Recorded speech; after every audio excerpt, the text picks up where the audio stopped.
ក្នុងការគិតថាត្រូវធ្វើយ៉ាងម៉េច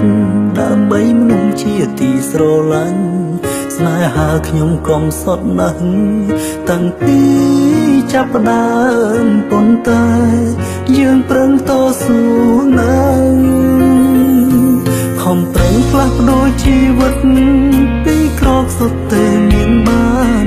តែការខំប្រឹងគ្រប់យ៉ាងបានមកហើយប្រែគ្មាននៅសោះលោកខាងយន្តទីធោឲ្យយើងព្រាត់ប្រាំងមានទ្រមានយុគអូនកូននេះចាលោកទៅតើការខំប្រឹងរបស់ខ្ញុំស្ទើរតែមួយជីវិតតែការពិនចុងក្រោយខ្ញុំបានផលអ្វីដើម្បីមានខ្លួនស្រឡាញ់កើតខំទាំងយកថ្ងៃដល់ពេលជោគជ័យហេតុអ្វីគ្មានវត្តមានអូនអាចរួមទុកជាមួយគ្នាបានតែមិនអាចរួមសង្សារចង់ប្រោលត្រង់យ៉ាងចង់ឃើញស្នាមញញឹម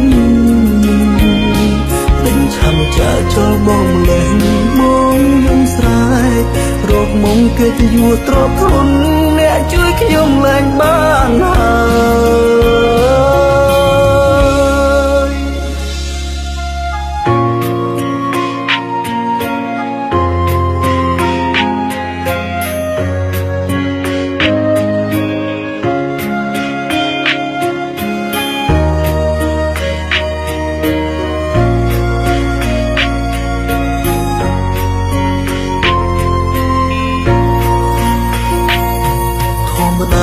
មានចិត្តស្មង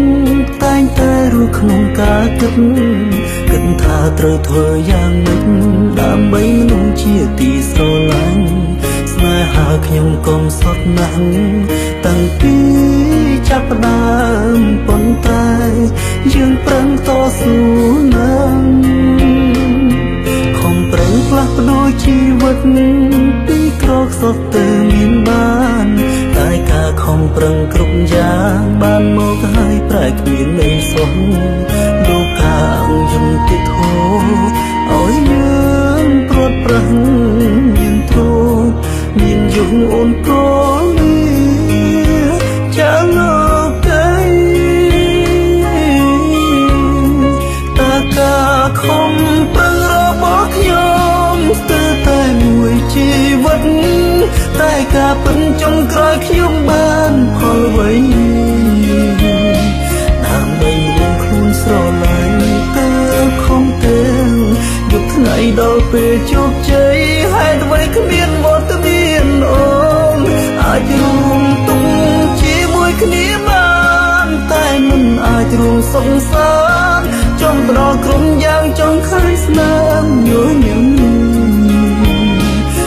ឆាំចាចូលបងលេងមកយំស្រែករកមុំគេទៅយួរទ្រពធនអ្នកជួយខ្ញុំលែងបានហើយ